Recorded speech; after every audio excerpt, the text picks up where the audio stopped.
दोस्तों चवंदा आहिनि त का बि ग़लती इंसान जो मुस्तक़बिल तबाह करे सघे थी। अहिड़े तरीक़े सां मूं पंहिंजी ज़िंदगी में बि काफ़ी अहिड़ा NIC जेके नादरा खां मिलिया आहिनि, उन्हनि में क़ादिर जी जाइ ते क़दीर लिखियलु आहे, क़दीर जी जाइ ते क़ादिर लिखियलु आहे। त इहे मसाला थींदा।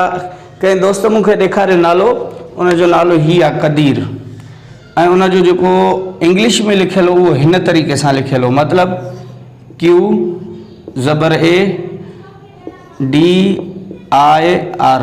हाणे उनजो नालो आहे क़दीर ऐं उनजे CNIC में जेको आहे क़ादिर लिखियलु आहे, ऐं उनजे बाक़ी जेके डॉक्यूमेंट्स आहिनि उन्हनि में क़दीर लिखियलु आहे। त हिकिड़ी नंढड़ी ग़लती कंहिंजे मुस्तक़बिल जे लाइ को मसालो पैदा करे सघे थी। सो इन खां बचण जे लाइ अचो त हीअ हिकिड़ियूं कुझु नंढड़ियूं शयूं आहिनि जंहिंखे अॼु सिखूं था। दोस्तों हीअ जेके बि नाला ॾिसो था, वाहिद, वहीद, शाहिद, शहीद, क़ादिर, क़दीर, आदिल, अदील, माजिद, मजीद, राशिद, रशीद, हाकिम, हकीम, हाफ़िज़, हफ़ीज़, हामिद, हमीद, अहिड़े तरीक़े सां खोड़ सारा तव्हांखे नाला मिलंदा। पर हाणे इन्हनि में हिकिड़ी शइ नंढड़ी आहे सिखण जी, उन ते थोरो गौर कजो। हिन पासे ॾांहुं लिखी थो वठां। आहिनि शयूं बिल्कुलु सिंपल, पर उन्हनि खे सम्झणु तमामु ज़रूरी आहे।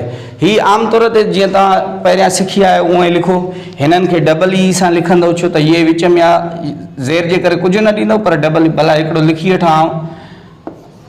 W वाव जे करे, ज़बर जे करे A, हे जे करे H लॻाईंदव, ये जाॾो ज़ेर आहे त डबल ई, ऐं दाल जे करे D।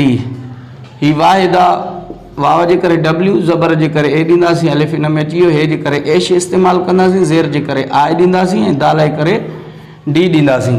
हाणे थोरी जेको आहे ज़ेर ज़बर जे करे बि नालो मटिजी वञे थो, ऐं जंहिंजे लाइ पोइ बाद में मसाला पैदा थियंदा।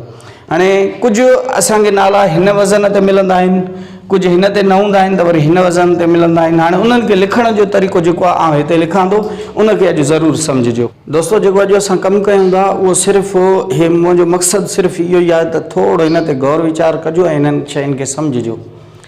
हाणे हीअ त अचे थो शाहिद, शहीद, क़ादिर, क़दीर, अहिड़ा नाला ठहंदा हिन वज़न ते बि हिन ते बि। कुझु अहिड़ा नाला आहिनि जेके हिन वज़न ते त ठहंदा, जीअं नाज़िम आहे, काशिफ़ आहे, आतिफ़ आहे, पर हिन वज़न ते उन्हनि जो ॿियो नालो नथो ठहे। नाज़िम आहे, नज़ीम न थींदो, काबिर न थींदो छो त कबीर आहे, नाज़िर बि न थींदो, नज़ीर आहे, आज़िज़ न थींदो, अज़ीज़ आहे, काशिफ़ थिए थो त कशीफ़ न आहे, आतिफ़ थिए थो त अतीफ़ कोन्हे, ऐं शाकिल न थींदो जो शकील आहे।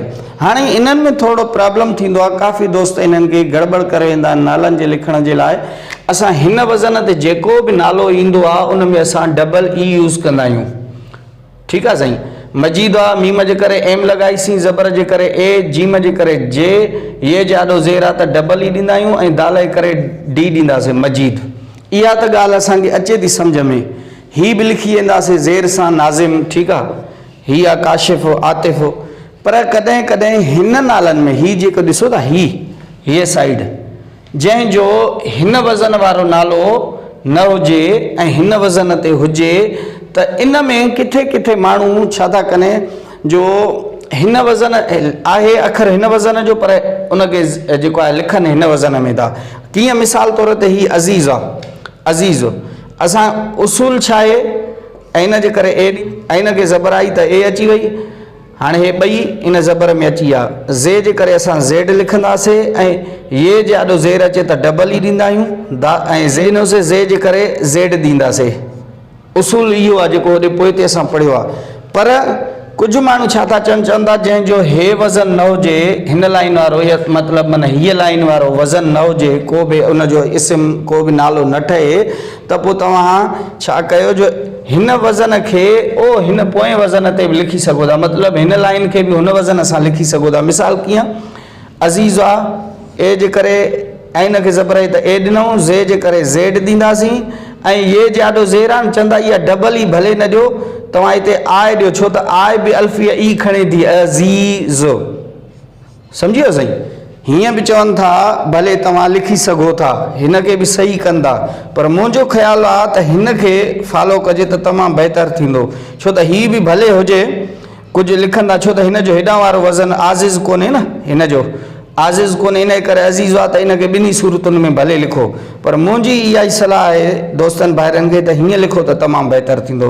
ही नाज़िर आहे, नाज़िर कोन्हे हिन जो नज़ीर आहे। त हाणे छा कंदा, नून खे ज़बर आहे, नून जे करे एन ॾींदासीं, ज़बर जे करे ए ॾींदासीं, ऐं ज़ाल ज़रे जे करे ज़ेड ॾींदासीं, ऐं ये जाॾो ज़ेर डबल ई अचणु घुरिजे, पोइ हिते आए ॾही ऐं आर ॾियनि था, रे जे करे हिन खे बि नज़ीर चवनि था।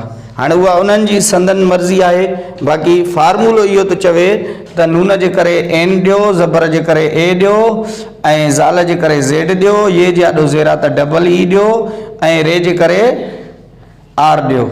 इहो सही आहे, फार्मूलो हिन ते थो अप्लाई थिए। बाक़ी जेकॾहिं कोई हीअं लिखे थो उनजी पंहिंजी मर्ज़ी आहे। हे बि डबल ई सां लिखो, ही बि काफ़ खां बाद में जेको आहे सो ये थी अचे, ये खे ज़ेर आहे त डबल ई लिखो, पर जेकॾहिं कोई आए सां लिखे त संदन मर्ज़ी आहे। बाक़ी उसूल इहो आहे त ये खां पहिरियां जॾहिं ज़ेर अचे ऐं ये जज़म वारी हुजे त उन वटि त उन टाइम तव्हांखे डबल ई लिखिणो आहे। ठीकु आहे, हीअ नंढड़ी अॼु कोशिशि हुई जेका तव्हांजी ख़िदमत ताईं पेश कई आहियूं। ऐं उमेदु कयां थो त हीअ असांजी कोशिशि तव्हांखे वणंदी हूंदी। जेकॾहिं तव्हांखे को बि ज़रे जेतिरो बि फ़ाइदो थिए थो त असांजे चैनल खे ज़रूरु सब्सक्राइब कजो, तव्हांजी वॾी महिरबानी थींदी। Thank you so much.